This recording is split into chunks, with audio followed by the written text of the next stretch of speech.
आईने हिंदी के एक नए एपिसोड में आपका स्वागत है जहां आपके लिए लेकर आते हैं इंडियन डिफेंस की प्रमुख अपडेट्स को सबसे पहले।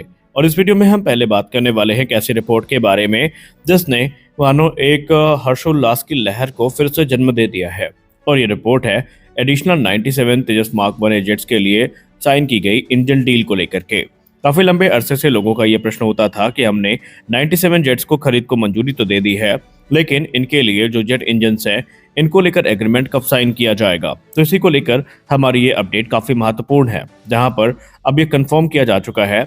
इनफैक्ट हिंदुस्तान एरोनॉटिक्स लिमिटेड ने खुद अपने सोशल मीडिया प्लेटफॉर्म एक्स पर यह अनाउंस किया है कि लाइट कॉम्बैट एयरक्राफ्ट तेजस मार्क 1A के लिए जो 113 के आसपास इंजन है, इनको लेकर जो एग्रीमेंट है वो जनरल इलेक्ट्रिक के साथ हिंदुस्तान एरोनॉटिक्स लिमिटेड ने साइन कर लिया है। जहां पर ये जो इंजन है ये भारतीय वायुसेना के जो तेजस मार्क 1A जेट हैं इनके लिए जनरल इलेक्ट्रिक के तरफ से सप्लाई किया जाएगा। बाकायदा हिंदुस्तान एरोनॉटिक्स लिमिटेड ने इसको लेकर जो अनाउंसमेंट है वो भी अपने सोशल मीडिया प्लेटफॉर्म एक्स पर कर दी है, जिसका सीधा मतलब ये है कि ये इंजन अपने सपोर्ट पैकेज के साथ अब भारत को मिलने वाले हैं। लेकिन आपको यहाँ पर यह भी बता दें कि इनकी डिलीवरी डेट को लेकर के भी अनाउंसमेंट करी गई है। माना जा रहा है कि इनकी जो डिलीवरी है वो 2027 से शुरू होकर 2032 में खत्म हो जाएगी। इसके पहले भारत अभी भी जो 83 तेजस मार्क 1A है इनके लिए जो इंजन डिलीवरी है उसका इंतजार कर रहा है। और अब यहाँ पर क्योंकि इंजन डिलीवरी शुरू हो चुकी है और जनरल इलेक्ट्रिक ने नवंबर को लेकर अपनी प्रतिबद्धता जाहिर करते हुए ये कहा कि नवंबर महीने में भारत को 2 अतिरिक्त इंजन जो हैं वो जनरल इलेक्ट्रिक की तरफ से डिलीवर किए जाएंगे, जो कि F404 होने वाले हैं।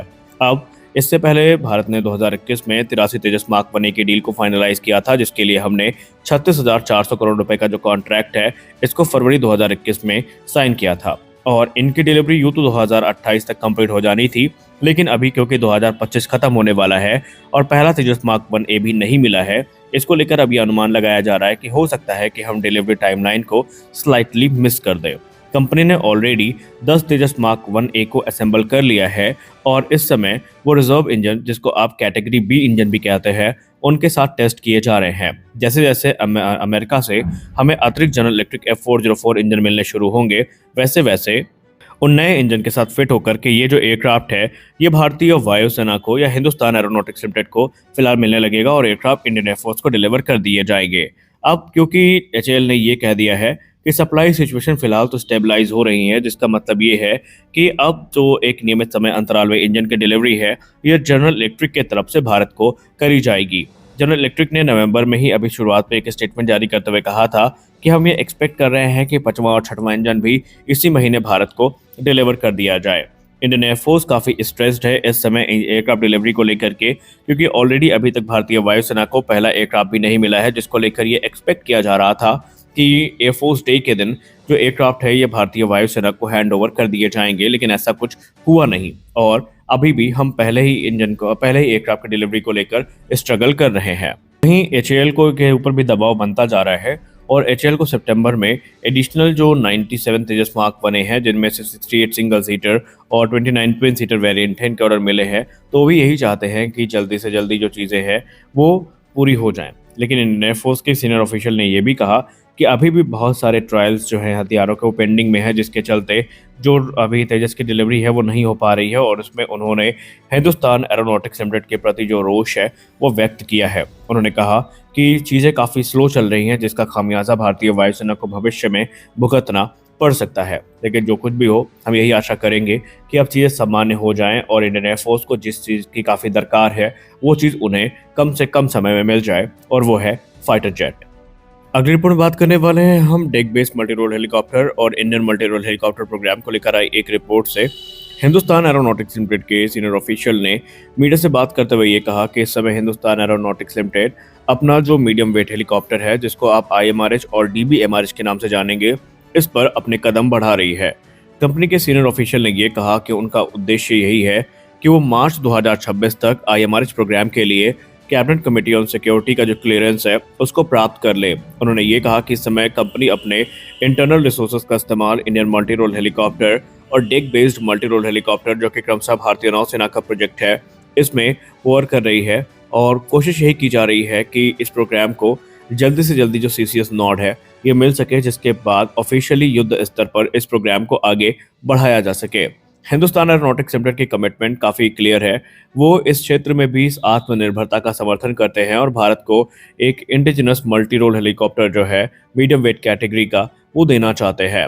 मीडिया से बात करते हुए एचएएल ऑफिशियल ने ये भी हाईलाइट किया कि इस समय जो डिज़ाइन मैच्योरिटी है और फ्रीजिंग फेज है, इस पर हम आगे बढ़ रहे हैं, जहां पर 12 से 13 टन वजनी ये मीडियम लिफ्ट प्लेटफॉर्म तैयार किया जाएगा और ये इंडियन आर्म फोर्सेस को एक नेक्स्ट जनरेशन हेलीकॉप्टर देगा। और अभी तक जो हमारी सेना मी-17 जैसे फ्लीट पर निर्भर है पूरी तरीके से, उन्हें भविष्य में उससे भी ज़्यादा एडवांस प्लेटफॉर्म मिलेगा। हम तैयारी कर रहे हैं कि आईएमआरएच प्रोग्राम को 2026 मार्च तक जो सीसीएस यानी कैबिनेट कमेटी ऑन सिक्योरिटी की क्लियरेंस है वो दे दी जाए, जिसके बाद फिर प्रोटोटाइप डेवलपमेंट फेज की शुरुआत होगी। और उनका टारगेट तो यही है कि अगर 2026 में सीसीएस नॉड मिल जाती है तो फिर 2028 तक आईएमआरएच का जो प्रोटोटाइप है इसको रोल आउट किया जाएगा और इंटेंसिव फ्लाइट ट्रायल्स की शुरुआत 2029 से होगी। इनफैक्ट उन्होंने इसमें काफ़ी एग्रेसिव टाइमलाइन को लेकर बात करी है, जहां पर उन्होंने कहा कि 2031 तक जो सर्टिफिकेशन है उसको पूरा करने पर हम टारगेट कर रहे हैं और आने वाले भविष्य में या यूं कह लें 2030 के दशक में 240 जो हमारे पास लेगेसी मी-17 हेलीकॉप्टर्स हैं, जो कि क्रमशः भारतीय थल सेना, भारतीय वायुसेना और भारतीय नौसेना की तरफ से ऑपरेट किए जाते हैं, उनको रिप्लेस करने का काम यही हेलीकॉप्टर करने वाले हैं। आईएमआरएच की बात करें तो ये एक वर्सेटाइल प्लेटफॉर्म होने वाला है जो कि troop transport, logistic supply, search and rescue operation, special operation, disaster relief और दूसरे जो मिशंस हैं उनको एग्जीक्यूट करने में सक्षम होगा।